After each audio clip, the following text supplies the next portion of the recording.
Defense Secretary right now meeting with a number of different Silicon Valley tech leaders, including the CTO and co-founder of a company called Tanium. Now, what's interesting is this gentleman, Orion Hindawi, told me he's met with Secretary Carter 4 times in just the last year. So that just goes to show just how much effort the Secretary is putting into rebuilding these bridges with Silicon Valley. Tanium, a very hot cybersecurity company right now, reported to have a $3 billion valuation, a company that does a lot of work with the government. I asked him just what is that like?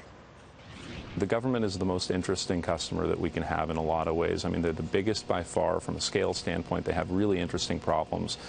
We do work with 50 of the Fortune 100, and many of them have very interesting problems too. But what you see in the government from a separation standpoint and all the complexity is really about as interesting as it gets. So, you know, another part of Secretary Carter's agenda is to rebuild trust. I mean, in the post-Snowden era, there's a lot of suspicion about the government. How difficult is that going to be to do? We hire many of our people based on the idea that we can help DOD and intelligence and the people that Secretary Carter cares deeply about.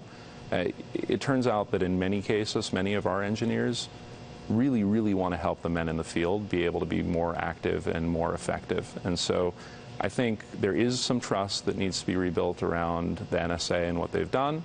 But I think the flip side is there's a lot of goodwill that already exists, and I think we need to capitalize on that to help. Now, Tanium has such an interesting story. You actually worked on the technology for many years before you even started selling it. Tell me about that.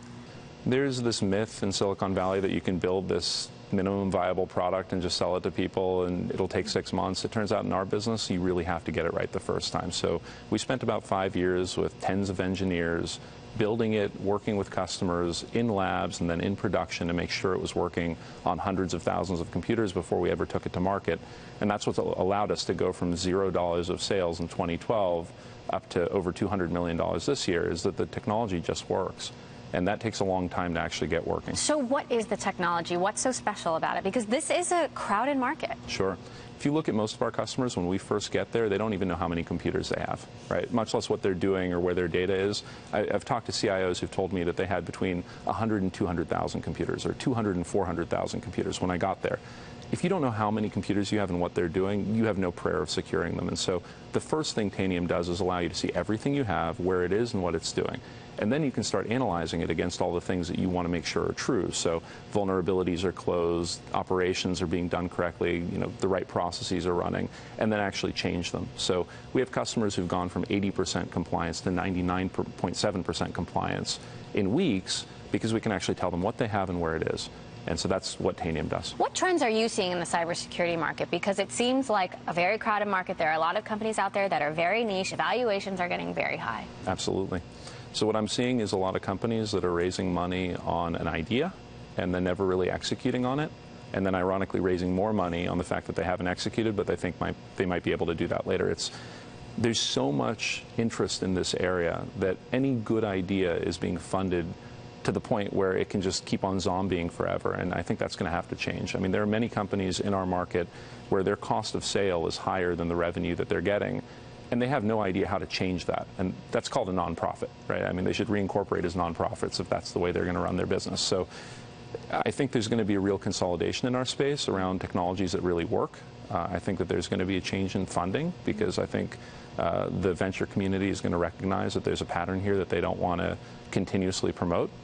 And I think that's going to be really good for our customers because many of them are really struggling to figure out what's real and what's not real. How do you imagine this consolidation playing out? I think a lot of companies are going to go bankrupt or be acquired for almost nothing. I think in many cases they just don't have much technology behind them. So would you say we're in a cybersecurity bubble? I think that there are a lot of companies that don't deserve to exist, and I think that they are going to shake out. I think in aggregate we may not be in a bubble because there are going to be some companies, and we hope to be one of them, that will break out and become $20 or $30 billion companies in the next few years. But the flip side is a lot of the companies being funded today really don't have anything worth funding. Can you tell us any information about your own fundraising plans? There have been reports that you guys are raising money, again, at up to a $3 billion valuation. What's the real story? I can say that the reports are inaccurate, but that probably within the coming days or weeks or months, you guys will get the real story. So you're not raising money right now, or the $3 billion valuation is not correct? One of those. How about this? There have been warnings from people like Bill Gurley of Benchmark Capital.